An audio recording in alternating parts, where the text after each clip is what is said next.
Wah, kumaha nu kitu aya stok kan Pak Yadi. Bukan yang gede tayangan itu tiknya sebenarnya. Sugan Dikira lakuin ada juga. sugan aya Enggak iya lahan atau cicing jadi iya deh. duka tah. Nya Jadi ya gede. karena China teh kadang eta oyak-oyagan gitu gede leutik ari tadi mah geus kaclep leutik pisan gede buntut beureut. Heeh. Mun peuting ngan sok ieu pisan. Loh mun beurang teh pati ieu peuting. Nyahiung.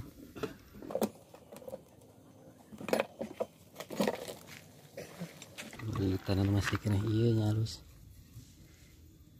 Di sini. Assalamualaikum warahmatullahi wabarakatuh. Kali ini kita mau ngajak teman-teman bongkar jet pump yang berkenal suara berisik ketika dinyalakan guys ya. Kebetulan daerah saya di Lingkar Selatan Penyingkiran Ciamis ada Pak Yadi yang biasa perbaiki jet pump. Di alamatna di dieu Pak Yadi aya mah. Nu ditu anggar meunannya sisi jalan. Oh, dari itu. Tadi macan pindah. Nah, bae dua nana di ditu ongko di ongko nya. Jadi ditu ku saha masih ku Pak Yadi. Ya, yuk berang kan yuk gitu. Kita kerja granit. Gua isukan mangs karyawan mah. Di episode kali ini kita akan mengenal komponen yang ada pada jet pump beserta fungsinya, sehingga kita dapat mengenal cara kerja jet pump secara umum ya guys. Oh iya, kebetulan Pak Yadi ini senang diajak sharing berbagi pengalaman dan ilmunya. Meskipun demikian, kita nggak boleh gegabah memperbaiki sendiri tanpa mengetahui cara kerja jet pump secara keseluruhan seperti mata jet sampai klep bawah ya guys. Sebaiknya bila ada kerusakan serahkan pada ahlinya saja untuk minimalisir terjadinya kerusakan lebih parah. Baik, kita mulai dari kedua pipa yang berdekatan. Masing-masing pipa berukuran 1/1/4 dan 1 in. Pipa paling besar fungsinya untuk menyalurkan air dari bawah, sedangkan pipa yang paling kecil untuk memompa air ke bawah mata jet kemudian kembali lagi ke pompa jet pump. Nah, di sini akan terjadi buka tutup klep di bawah karena terciptanya sirkulasi air bertekanan tinggi guys ya, sehingga klep tersedot terbuka, maka air dari sumur naik ikut mengalir ke atas. Guys, ya bisa beda memekeun jet pump sanyonya, mesin cuci, kulkas di Pak Yadi di Penyingkiran ya. Ya ahlina tuh sabar tahun Pak Yadi teh. Dia wah Sila tuh. Lumayan guys pengalaman guys. Halus 11 tahun. 17 ya.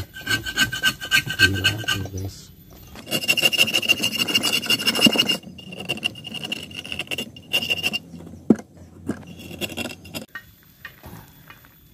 Sensor Pak Yadi mah ieu teh sensor temperatur nya Pak ieu sensorna. Dina lilitan 24 jam di panas. Taruh 24 jam namanya. Tuh yang turun-turun itu. Taruh lagi aya lees gitu. Gimana tuh Pak?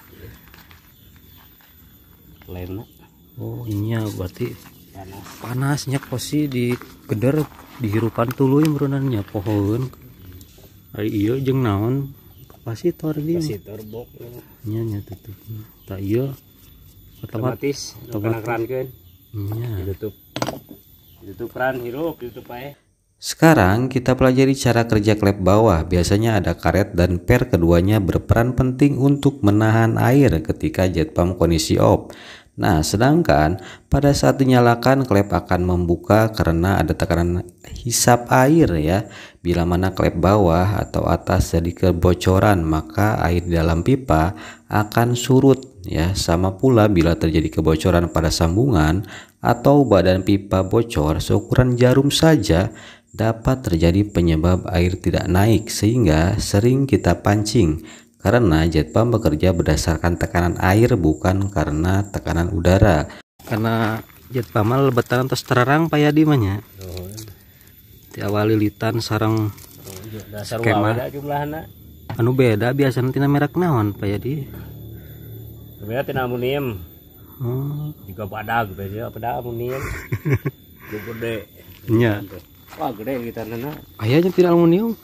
Aluminium ada itu. Lu ada ya sok pernah. Nah, selanjutnya mata jet berfungsi sebagai terminal arus air searah. kemudian akan membawa air dari bawah ikut melewati sirkulasi bertekanan tinggi hingga menghisap karet klep naik ke atas, kemudian air sumur ikut naik ke atas. Nah, apabila mata jet kotor tersumbat kerikil, tanah atau benda lainnya seperti kerak di dalam, maka sirkulasi air akan terhambat, otomatis tenaga tekanan tinggi akan hilang seketika. Jadi mah terus lami pengalaman aja terus terangnya lebetanana lilitanana ngalilit lagi osok di dia pilih areal penyingkiran Pawidan Priangan we nya da pinggir jalan iya we anak aya di ditunya Pak Yadi disertakeun dina bender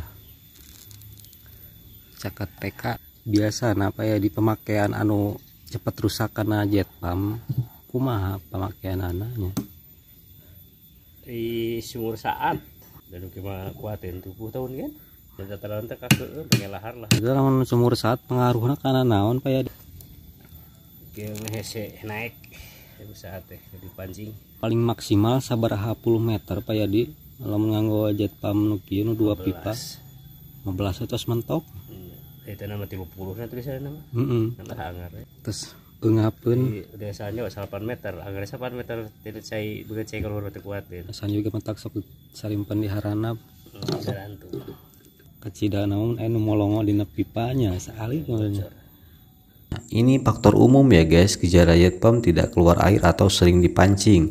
Selanjutnya kita akan mengenal beberapa komponen lainnya seperti kipas pendingin yang terletak di belakang jet pump untuk mendinginkan stator, rotor, dan komponen lainnya. Meski jet pump ini dilengkapi sensor temperatur, tapi perlu membuang panas berlebih ya. Oh iya guys, sensor ini letaknya berdekatan dengan lilitan kawat email yang akan mengopkan kelistrikan bila panas berlebih untuk melindungi komponen lainnya guys ya. Ini kehebatan dari sensor temperatur yang biasanya berdekatan atau ditempel di samping lilitan kawat emailnya ya. Ini biasanya digunakan juga pada kipas angin ya untuk melindungi lilitan terbakar. Nah seperti itu. Berarti Pak Yadi pemasangan osok ngonnya ke lokasi. Selanjutnya ada saklar untuk meng-off-kan secara otomatis bila tekanan air tutup dari pipa atau kran untuk melindungi kerusakan atau kebocoran pada pipa bertekanan tinggi guys ya. Nah di sini apabila kita tutup kerannya maka otomatis air yang ada di jet pump akan berhenti sendiri ya dengan cara meng-off-kan kelistrikannya secara sendiri. Nah, untuk impeller atau biasa kita sebut kipas jet pump ini berfungsi untuk memompa air dengan beberapa sirip kecil. Dirancang dengan baik untuk mengibaskan air pada rumah penghisapan air. Bila mana sumber air banyak pasir atau kerikil, biasanya akan cepat merusak bagian sirip kipas ini sehingga air kadang tidak stabil atau kekuatan hisapnya melemah guys ya. Nah dikarenakan untuk siripnya mulai aus ya karena terus tergesek oleh kerikil atau pasir. Selanjutnya ada bearing tempat duduknya rotor. Nah ini guys yang sering rusak pada jet pump entah karena faktor usia atau kehilangan pelumas menyebabkan karat atau rotor berubah posisinya tidak simetris sehingga terdengar suara berisik pada saat mesin jet pump dinyalakan. Oh iya, menurut Pak Yadi jet pump ini terbilang menghisap air yang awet dibandingkan jenis lainnya. Bisa bertahan di atas 15 tahun asalkan tidak terendam oleh air ya. Terakhir, mengubah energi listrik menjadi energi magnet yaitu kumparan yang terbuat dari tembaga nah guys ya. Karena berdekatan atau mempunyai sumbu dengan bahan besi atau baja tertentu yang kita sebut rotor, maka terciptalah putaran untuk menggerakkan kipas hisap air. Nah mungkin seperti itu ya garis besar atau secara umum dari bagian jet pump.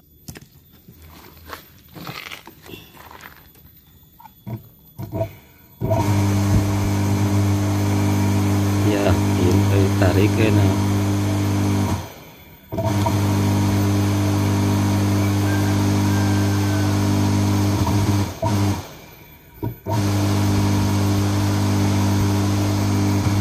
gede enak anginnya.